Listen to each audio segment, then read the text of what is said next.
Namaste, ladies and gentlemen, and thank you for joining us on this Tuesday edition of The Right Stand. I'm Anand Narsimhan. When Harsha was stabbed, brutally stabbed, jog your memory. What was the story that was trying to be painted? The attempt was to show it as an internecine, a local rivalry where things may have gone bad. Then over the course of 24 to 48 hours, there were a lot of details that came to the fore. Even then, there was an attempt to try and paint the fact that there were perhaps certain groups belonging to the Muslim community who were not happy with the local meat trade being now taken over by a Hindu individual and that was, or group that was led by Harsha. What we have unearthed tonight and what's come to the fore in the NIA charge sheet, and we've got the entire charge sheet here at CNN News 18, ladies and gentlemen, is that the plot was far more devious, it was far more diabolical.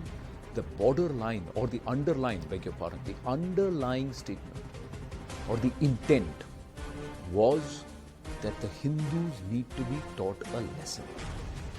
Now, has this conversation happened multiple times, or these kind of aspects, this chatter and this underlying sentiment, has it been caught in multiple instances of communal strife over the last 6-8 months? Think about it. And does it stem from a frustration that is actually coming from a very, very skewed, misinformed narrative? We'll get you the details, but here's the story.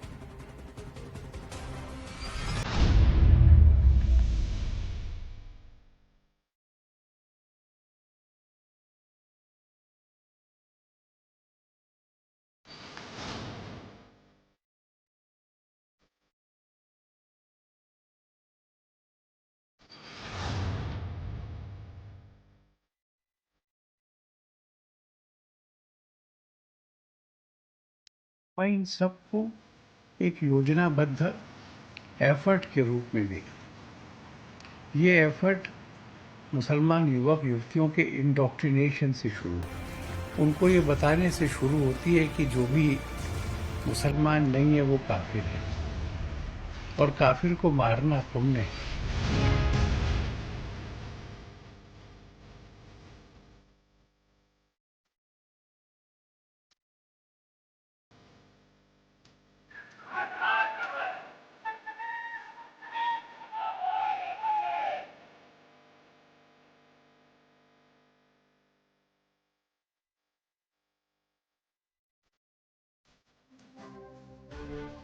Do you feel that these words are being used too often these days now?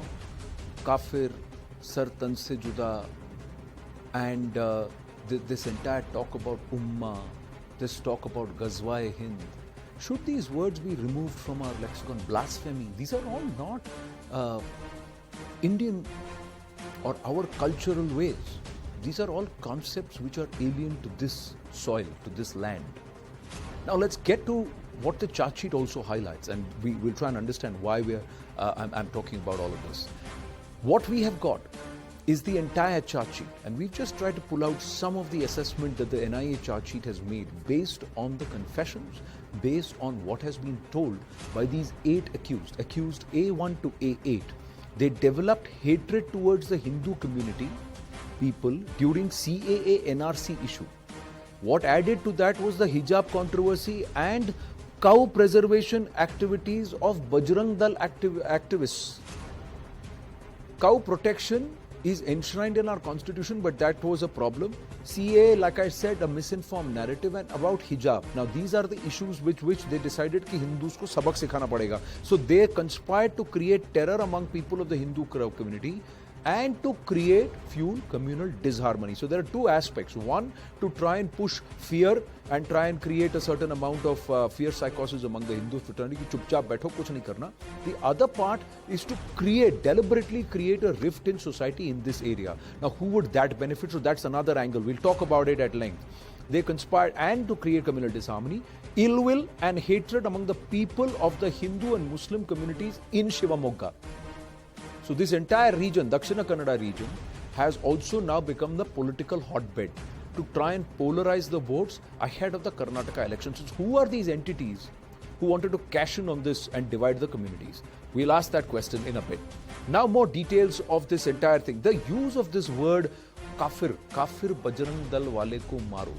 This is what has been used. Why is this word kafir coming into our lexicon? Should it not be removed? That many people are saying that these words should actually be banned. They should be criminally punished for those who talk with this attitude. Because we talk about Ekam Sat Vipra Bauda Vidanti. That means there is only one truth, one God, one entity, one divinity, and multiple ways to approach it. This means lesser God, my God versus your God. So we have a problem there. Let's get into the charge sheet now. Based on the statement of protected witness and witnesses, recoveries of blood-stained weapons used for assaulting the deceased, and the blood-stained cloth worn by the accused persons along with the scientific results, CCTV footage near the crime scene, forensic lab reports and CDR analysis, it is clearly established that the accused persons A1 to A8 formed themselves into a terrorist gang and conspired to hack Harsha at Hindu Harsha, that's his handle, to death. Then they say in order to create a feeling of enmity and hatred between local Muslims and Hindus, and they also shouted while they killed this person, Kafir Bajrang Dal wale ko maro. This was what was shouted. So what comes out most importantly as the NIA charge sheet, what does it spell out very clearly? That hate was the motive, to push fear into the other community was perhaps the intent, and assailants targeted Harsha with a plan to terrorize the Hindu community. Anger over the hijab rao aimed to create ill will and hatred among the local community there between the two communities. Hate the reason behind the murder of the activists, and slogans like Kafir Bajrang Dal wale ko maro were raised. A gang of 8 was formed to identify local Hindu leaders, and Harsha was one of them who was identified. That's what the charge sheet says. I'm going to say that again and again. This is all as per the charge sheet. And they targeted out and set out to take him out. Now the question is there an underlying larger hate plot that is at work, where we see this Sartan Se Juda manifest, we see this Kafir Ko Maro, all of these aspects. It started with chanting of slogans and shouting of slogans after the Friday prayers. Only yesterday here on the right stand, we put out the videos of women being trained to butcher inside the Lal Masjid in Islamabad, a foreign concept now being appropriated and used openly in India. Is there political appeasement and cover? Plenty of questions.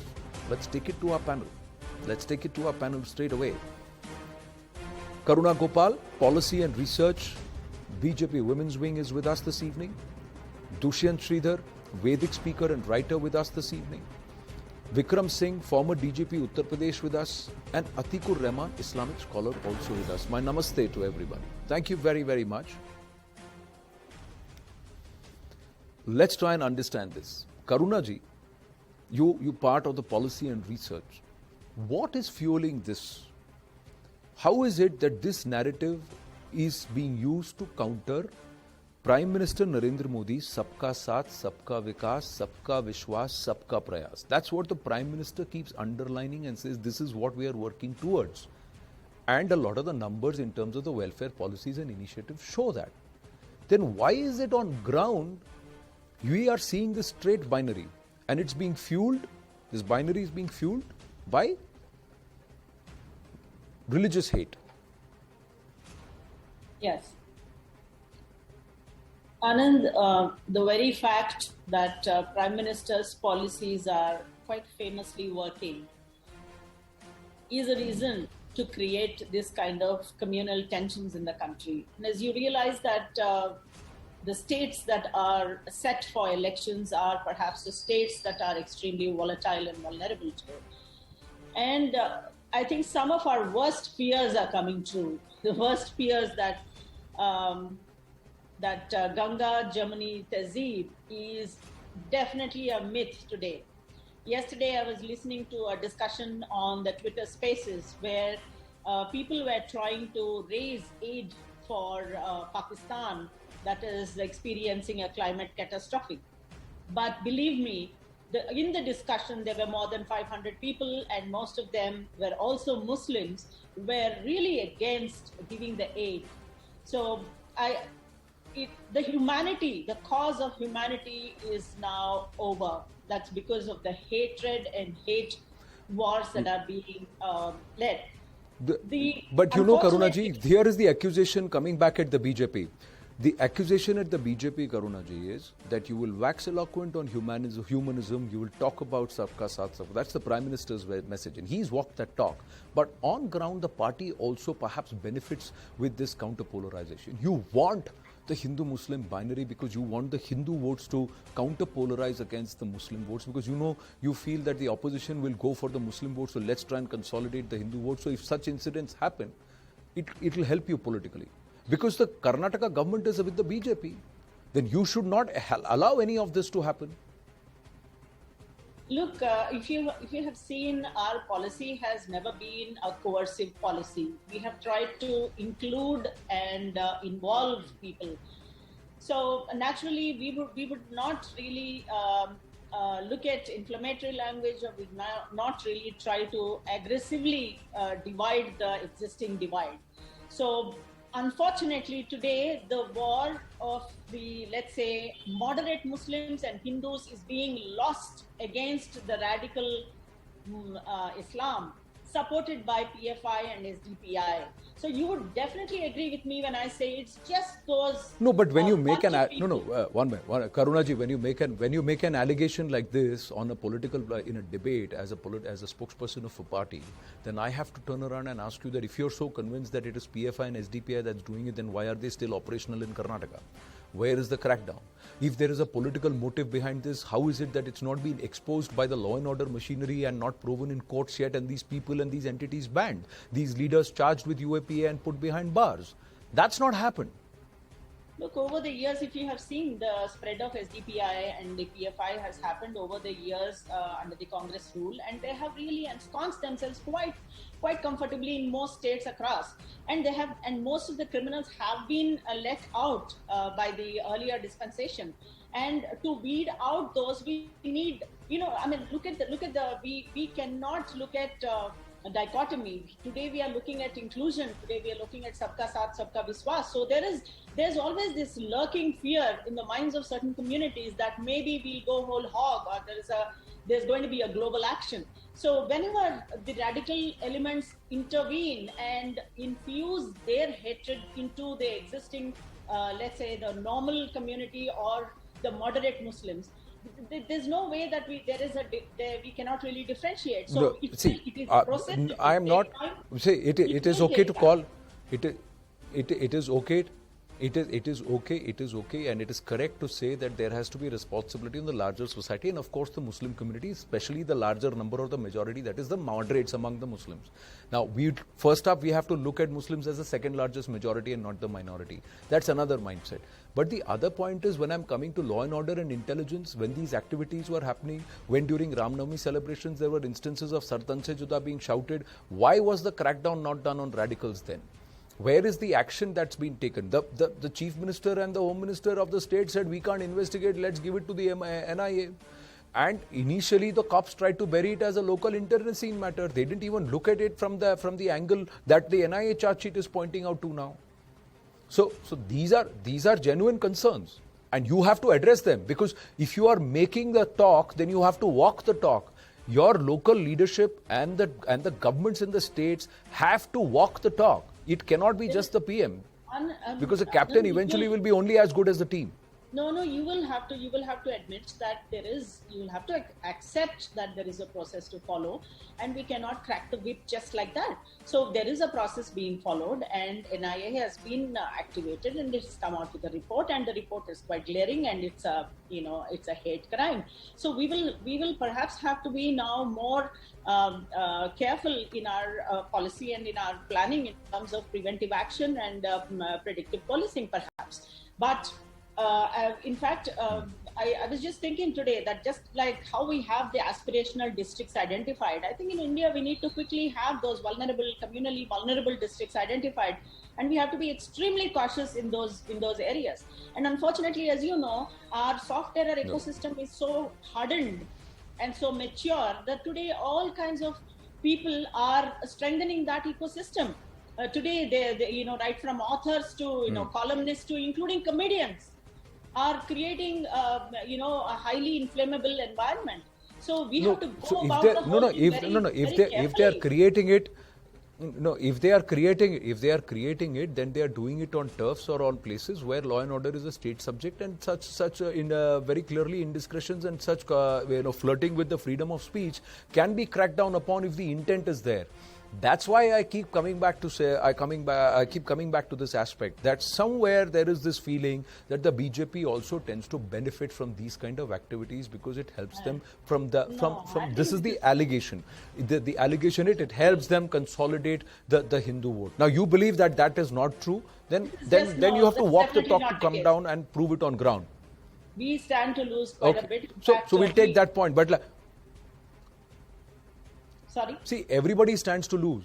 Today a Harsha dies, tomorrow a Harshal dies, or a Hanif dies. It is Indian citizens who are ready to kill the other person because of a very very misinformed position.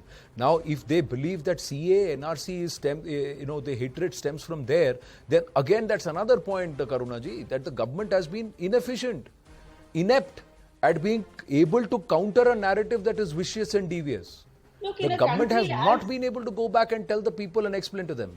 Anandji, in a country as complex and as layered and as a country with deep-rooted and systemic problems, you cannot jump into action. Like, for instance, you do one thing and there could be repercussions around. You think the senior leadership of the government doesn't know this? We know it.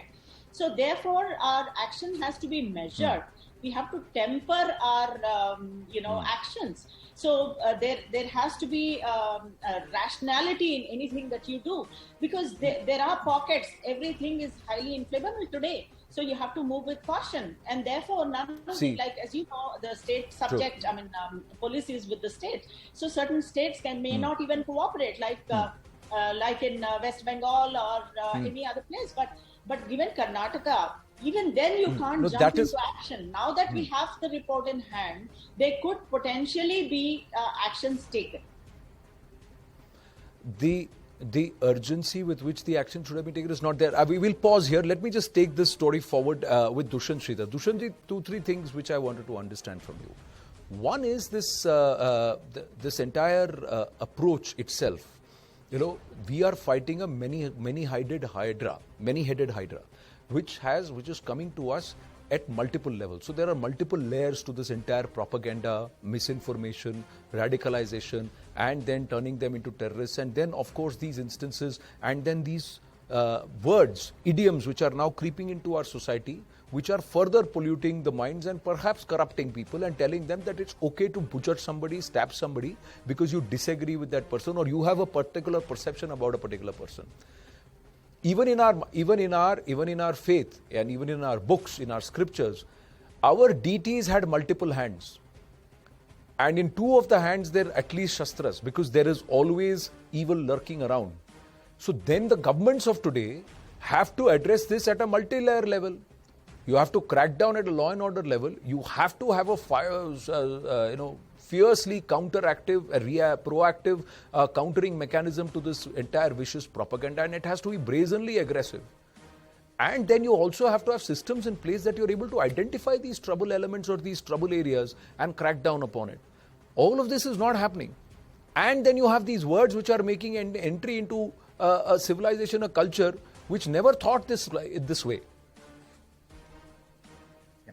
Namaskaram, Anand, and namaskaram to my fellow panelists.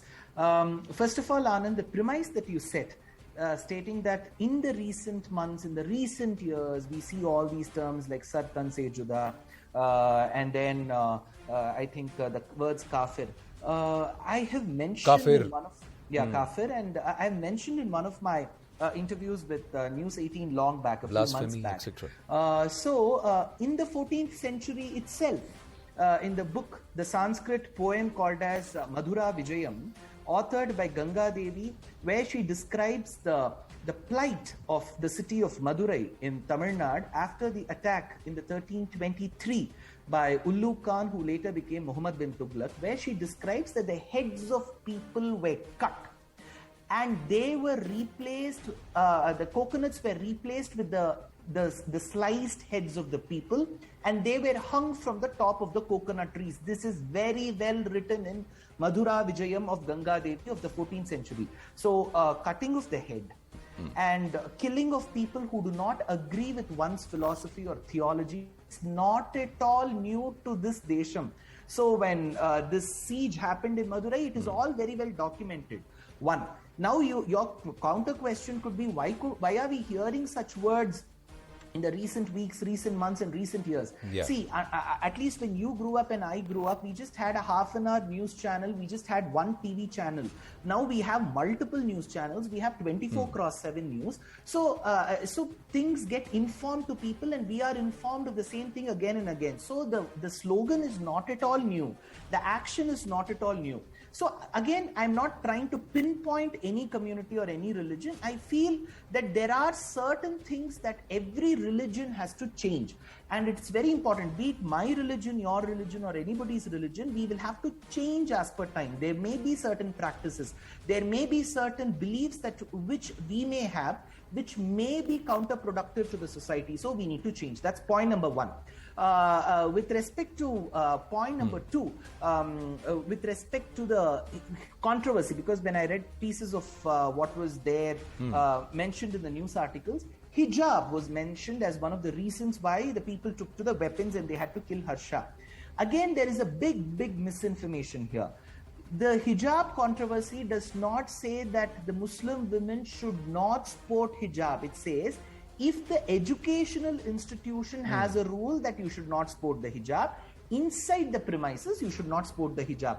It is so simple and so very applicable. Between the 1920s and the 1980s, when more number of convents were there, your ancestors, my ancestors, they've all studied in convents. In convents, you're not allowed to sport a pundram. Yeah. Women are not allowed to sport flowers. So if that was the rule, my grandmother who studied in a convent did not sport flowers. She did not wear a bindi. Of course, the Hindu religion says that the woman should sport the bindi, she must sport the flowers, but she didn't. So if the educational institution says don't wear it, don't wear it. Outside your, so the hijab controversy, itself, Anand, the misinformation is the women are not allowed to wear hijab. No, if you like the hijab, wear the hijab. This is where I also feel the Hindu community should not get into that advisory mode stating that, oh, hijab has these negatives in it. We are not here to find mistakes in other religion. If the religion wants to reform, let them reform themselves. But my appeal to the Muslim women will be, this is no rule barring you from wearing hijab. If the educational institution says don't wear it, don't wear it. Outside you're allowed to wear it. So all this, what it has caused so much of enmity in the minds of the people, which is very, very wrong for a society like India, because even when we were divided as a country based on religious lines, we chose, the majority in the country chose that we will still be the same very well society that accommodates every other religion. So I honestly feel the majority in the minorities should feel that it is high time that we respect the sentiments of these people. If the educational institution says don't wear hijab, don't wear hijab. Outside you're allowed to wear. So I feel, the initiative should come from the other side as well. The majority community in India alone cannot keep amending and reforming and telling that, okay, we will change for you. Sorry, this is not going to happen. Because it at times, you need some kind of reciprocation as well. And reciprocation should be in a very good way and not in these kinds of killing of Harsha. I don't even know how his family will go through. And people who are killed in such incidents, Anand, many of them that we see from the tailor of Udaipur, we see a lot of them, the family, they are the breadwinner of their family. And if this is going to be the situation, I don't know which heaven will God promise for such people who take pride in killing other people. No, I don't think in India anybody would take pride in killing anybody else, and especially try and say that it is mandated that you've got to do it. Atikur Rahman, do you agree with words like kafir or a concept like kafir? In India, do you believe that that's how it is? It's not about non-believers, but it is about the fact that those who believe in a lesser God, my God is bigger than your God?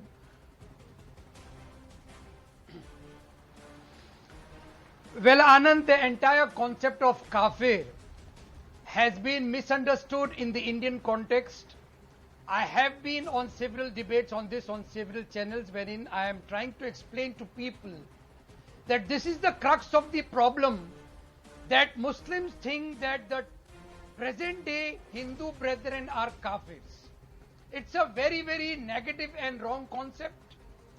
The people who plotted to kill Prophet Muhammad during that pagan Arabia period, in the early days of Islam, those were the disbelievers or non-believers towards which the Quran says that you call for a killing of them in the battlefield because they are plotting against you. If you do not kill them, they will kill you. The present day Hindu brethren are not kafirs. Why they are not kafirs? Because the deities and the idols of them do not fight amongst themselves. The pagan Arabia deities and goddesses and gods, they used to have tribal wars for years together. That's the historical part. This is the distinguish we need to make between the Hindu gods and goddesses and the gods and goddesses of pagan Arabia. So my Hindu brethren are not kafirs, and that is why it is not at all either advisable or in any way supportive that any Muslim is allowed to kill my Hindu brethren. Second important point over here is, Anand, the Prophet had described the Hindus, the non-Muslims, as dhimmis. He has also gone so far to say, if any Muslim harm a dhimmi, that dhimmi will be getting the protection of Prophet Muhammad himself on the day of judgment. These things are not made public in India, and the Muslim youth are misguided. I do not know from where, from which foreign Pakistani soil or the Afghan thoughts, the Taliban thoughts have cropped in. We need to fight such forces, Anand. The saner voices from amongst I welcome the that, Muslim community are but please tell missing. me, but please tell me. Then Atikur Rahmanji, please tell me, who's teaching a 32-year-old, a 34-year-old, a 28-year-old that this concept of kafir? Who are the people who are drilling it into their children and getting them to stand outside the Charminar while riding them on a scooter and saying this is what needs to be done? Non-believers need to be dealt with, they need to be taught a lesson. So where is the community standing up? Where is the second largest majority in this country standing up? Where are the moderate voices, and where is the All India Muslim Personal Law Board or any of the clerics or the ulamas of various schools, various sects? Where is their outright denunciation of any of these concepts? Even the Ajmer Sharif, they did not, they dragged their feet and they just say we distance ourselves. They never turned around and said we reject such a thing and this person can never enter the Ajmer Sharif again. So I'm just saying there is a certain level of soft peddling which is happening from those who claim to be custodians. There is no outright rejection. You are saying this, I know this concept, Atikur Rahmanji, because I read. You know this because you're a student, you're a scholar yourself. But what about the rest? What is this generation? How is this generation and the next generation being taught these concepts? And how is it that Sar Tan Se Juda is being chanted at masjids after the Friday prayer? And the legal version in India is hang the person. This all stems from there, Anand, you know, I Ghalib, agree Salim, that Ghalib. It's the same somewhere thing. we It's have- all stems from that medieval thought. Somewhere our efforts have failed.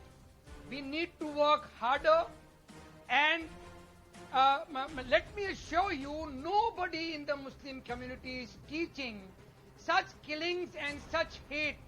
As far as the Muslim youth and the Muslim community is concerned, Anand, I assure you, none of these hate killings and messages have been deliberately taught. It is a 99% political agenda of some political elements which are spreading hate. It's a tit for tat between the rightist forces in all other communities. We need to be harder on them.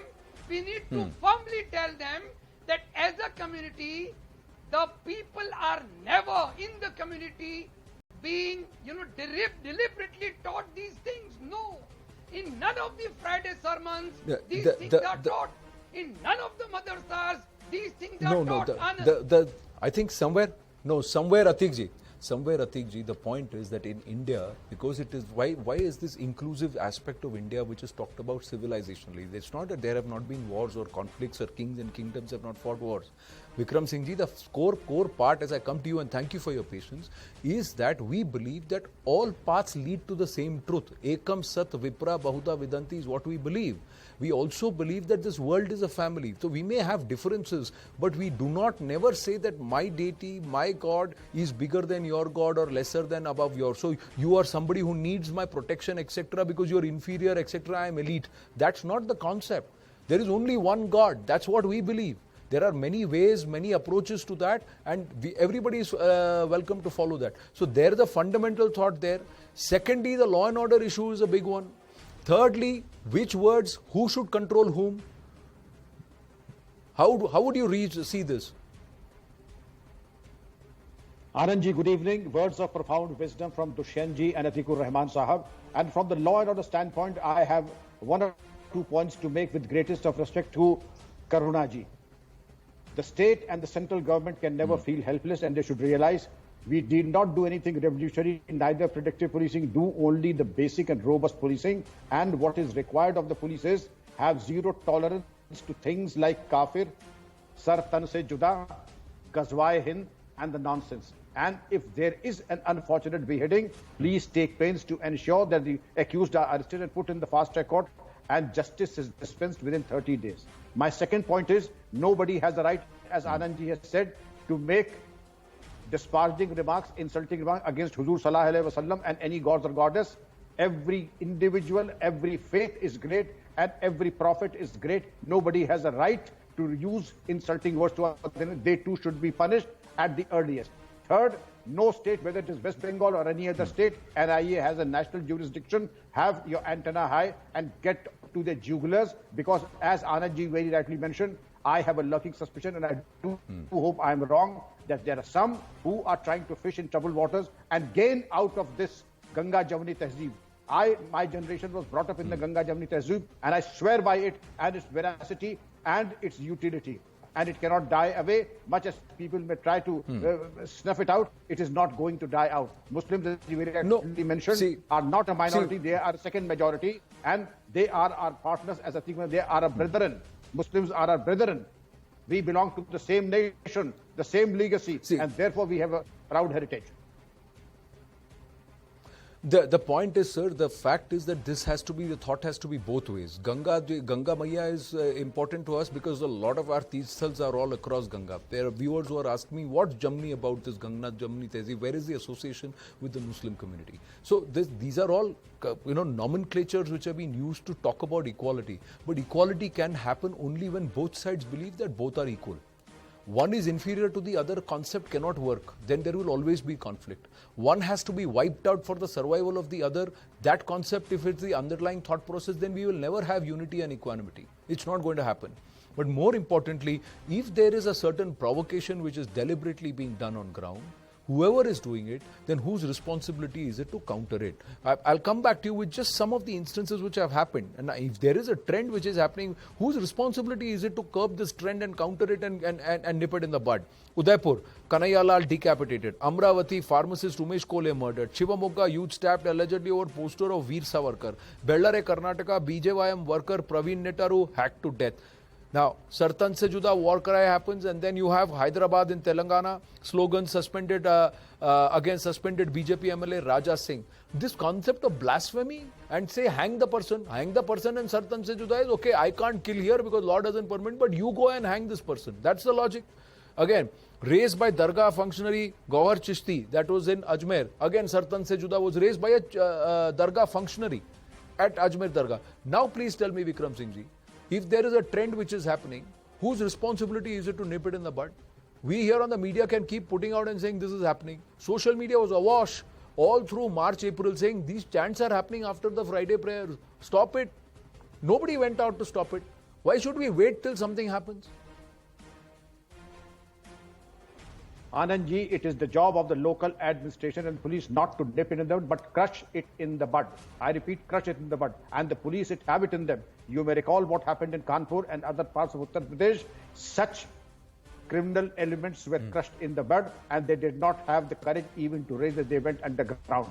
This is what is expected. And wherever such incidents have happened, or there have been a repetition, it is because of a lax police arrangements, lax administration, and an administration that probably looked the other way and perhaps was in two minds how to act and where to act.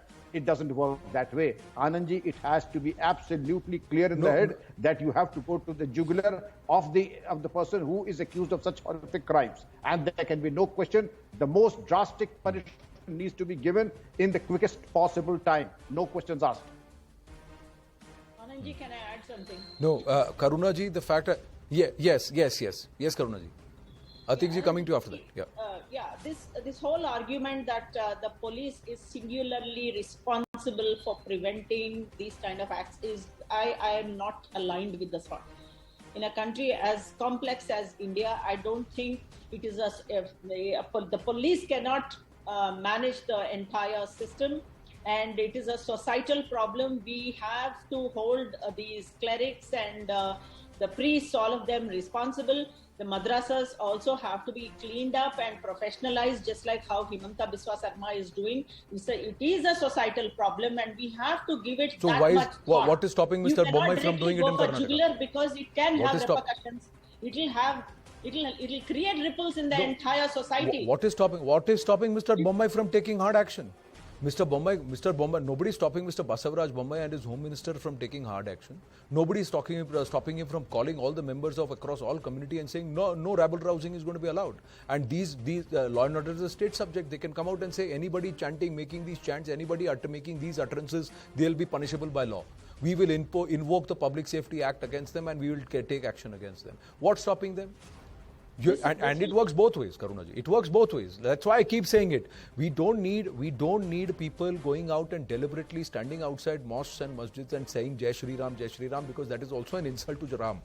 It's also an insult to Jai Shri Ram. You cannot politically weaponize Allahu Akbar, and you cannot politically weaponize Jai Shri Ram. That's an open position. But that responsibility comes on the polity, not on the police. That comes on the polity. So then do it in Karnataka. You're seeing it manifest in North Karnataka, Dakshina Karnataka, everywhere, Dakshina Kannada, we're seeing it. These are all, if you've seen most of them, all the names that you suggested just now are basically communally vulnerable. In Hyderabad, you can't go for the jugular for the simple reason that you touch someone, then there's going to be repercussions. They're pervasive. The community is not restricted to one area. Hyderabad. Anything can happen in this place. Hyderabad is not your domain. I'm saying where the BJP has the government, it is the onus is on the government to get the communities together and say stop the rabble rousers. Onus is on the government to get the communities together and say identify the rabble rousers, put them behind bars. Either ways, see. The politics of it is also there. There is a political cover backup which is happening for either side. But what we are seeing on ground is people are saying, I am going to stab a guy because I politically disagree with this guy. That's the level to which we are bringing the discourse down. This is only going to further fuel hatred. It's not going to bring any bhaichara, and it's not going to bring sabka saath. It's not. And we have to see this. This region has seen it for centuries. The fight between two, because one wanted to push the political might. It was politically driven. The culling of Brahmins at the hand of Tipu Sultan was politically driven, and they used religion as the opium. Are you going to allow that again now? Are we going to openly allow it, or are we going to come out and say no, it's not going to happen? Anandji, this discussion, it's very easy perhaps in Karnataka. Something happens in Karnataka. You think the community is going to be quiet in any other place where BJP is not in power? We have to look at the entirety of the situation. BJP is responsible to a large extent for the entire country. I can only say that the BJP has power in states, in majority of the states across the country, and if these states start putting out the template, automatically the pressure will be on the opposition governments to react and respond in equal measure, because no government, politically aligned to the BJP or not aligned to the BJP, wants disruption and a law and order situation, because eventually they'll have to go back to the same people for votes. So that there is no doubt about it. So there are many layers to this discussion, and we've tried to look at each layer in its own part and its own. So there is politics of it, there is law and order and administration, countering intelligence. Then of course the cultural and civilizational responsibility. I'm openly saying, who is teaching youngsters the concept of kafir? Who's teaching youngsters the concept of sartan se juda and endorsing it at home? Are the mothers teaching their children this? Are the fathers saying what you're doing is right? Then there is a huge responsibility on them too. Let's call that out. Let's say it out there threadbare. Well, we'll take this discussion forward in the coming days. I have to wind up. I've run over time. We have the next debate, and it's a big development, ladies and gentlemen. I thank all our panelists. We'll take this discussion forward in the coming days here. Something that we all need to think about. Short break, ladies and gentlemen.